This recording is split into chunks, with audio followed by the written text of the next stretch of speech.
কয় বছর ধরে গাছ কাটেন? 32 বছর 33 বছর হইব। আব্বু কতটুকু রস? জায়গার মধ্যে দুইবার রস আছে। দুই ওই যে 2-3 জন খাড়ি রস এগুলো সব মিঠাই। এই যে মিঠাই দানাই আছে গা। কেবল ফাল নামটা আছে রস।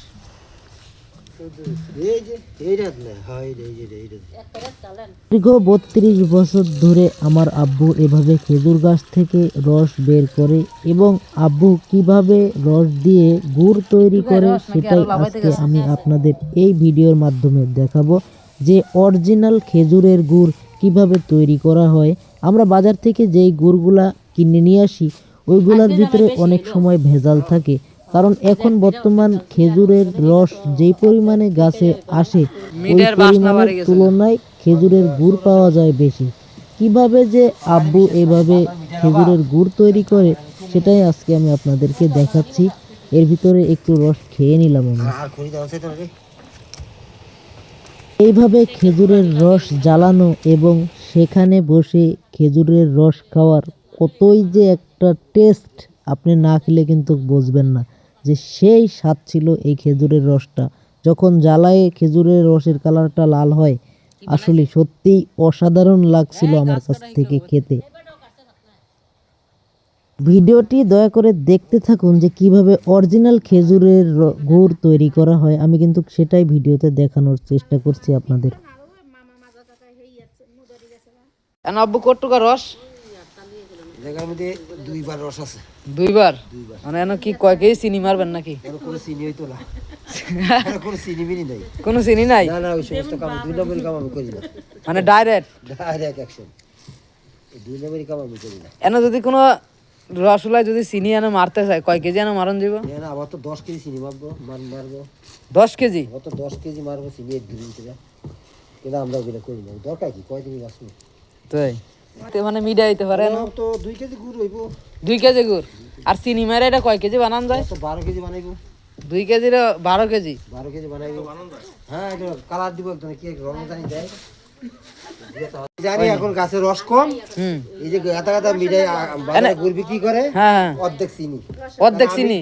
আর 17টা গাছ কাটি। 17টা গাছ আবার দুইবার আড়াইবার করে মিঠাই রস। এনো কয়টা গাছের রস? এখানে গাছ রস আছে 8টা গাছের রস। 8টা গাছের একটুকা রস। বাজারে গাতা গাতা গুড় রস পাইবো কোনে? অর্ধেক চিনি। আব্বু কয় বছর ধরে গাছ কাটেন? 32 বছর 33 বছর হইব। 32-33 বছর? 32-33 বছরের অভিজ্ঞতা আপনার আছে নাকি? আছে। এতুলে রে তোলালা। হয়ে আছে মিঠাই হয়ে আছে? মিঠাই হয়ে গেছে। এই মিঠাই কি কাজ শেষ নাকি আরো কাজ আছে? এটা এখন ধরমু ধরে এটা দানা করমু। স্টুলা দি। কি আর নাইতে আব্বু? এটা দানা করমু। দানা করলে কি হইব? দানা করে মিঠাই দানাইবো। তাই 20 পাতাছি।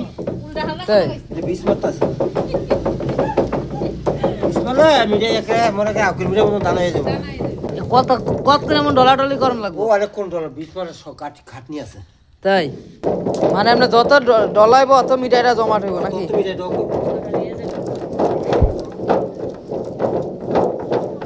তা আব্বুর মিঠাইয়ের চাহিদা কেমন, মানে গুড়ের চাহিদা কেমন? আরে গুড়ের সাথে তো 10 জনের টাকা বায়না দিয়া লাইতেছে।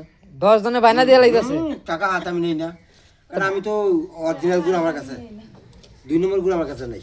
তাই মানে বাজারে থিয়া কি আমার কাছে? বাজারে গুড়ের কথা ওখানে যায় না, কিন্তু আমার প্রতিদিন গুড়ের কথা মানুষ কই আমার গুড় দিয়ে থাকে, আমার গুড় দিয়ে 300 টাকা কেজি। 300 টাকা কেজি? বাজারে 200 টাকা 250 টাকা কেজি, তা হেনতে নেয় না। 300 টাকা আমাদের নেই ভাই, এবার বুঝান। মানে বাজারেতে 50 টাকা বেশি, তাও আনতে সিরিয়াল বেশি 50 টাকা। হ্যাঁ তাও সিরিয়াল। এই যে একটা ডিব্বা দিয়ে গেছে রস মিঠাই না হলে গেছে, আর একজন বুঝে গেল একটু আগে। আমি যে 2-3 জন খালি যে রস এগুলো সব মিঠাই নিব। হ্যাঁ রস দেয় না? খান নাই রস? আয় ভাবি কি রস খেতে আইছেন নাকি? হ্যাঁ ও আনরও জ্বালান। আনার মিঠাই কেমন হয়?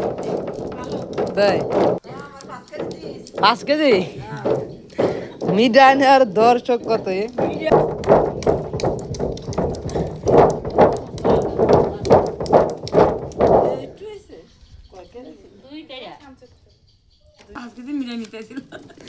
নানি 5 কেজি নেওয়ার লেগে বইয়া রয়েছে যে আম্মু 5 কেজি নিব। ভাবি তো নিজে বিনা বেলা বানাই। আগুনটা দেওয়ার কারণ কি? আগুন দিলে তাড়াতাড়ি বৃষ্টি হবে, একটু খাটনি কমে।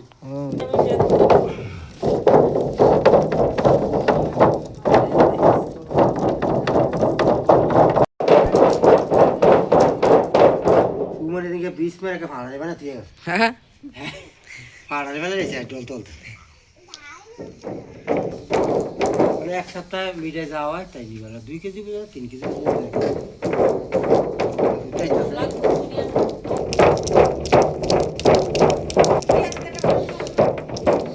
এমনি জমি আছে, এই জমি ওই যে একজন কলকাতাকে গাড়িয়েছে গুড় নেওয়ার জন্য, মনে ঢাকা লিয়ে যাবে গুড়। ও বিদেশ বিদেশ বিদেশ পাঠাবে, দেশে পাঠানোর লেগে খাড়ি দিছে।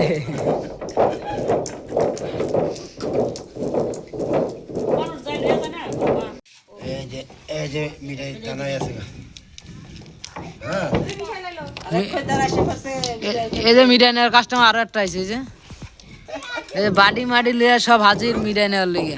আপনি যে ভিডিওটা সম্পূর্ণ দেখলেন আপনাকে অসংখ্য ধন্যবাদ, কারণ আপনি অনেক সময় ধরে এই ভিডিওটা আপনি দেখেছেন কিভাবে অরিজিনাল খেজুরের গুড় তৈরি করা হয়। ভিডিওটা কিন্তু একবারেই স্বাভাবিকভাবে আমি করেছি। ভালো থাকবেন, আসসালামু আলাইকুম।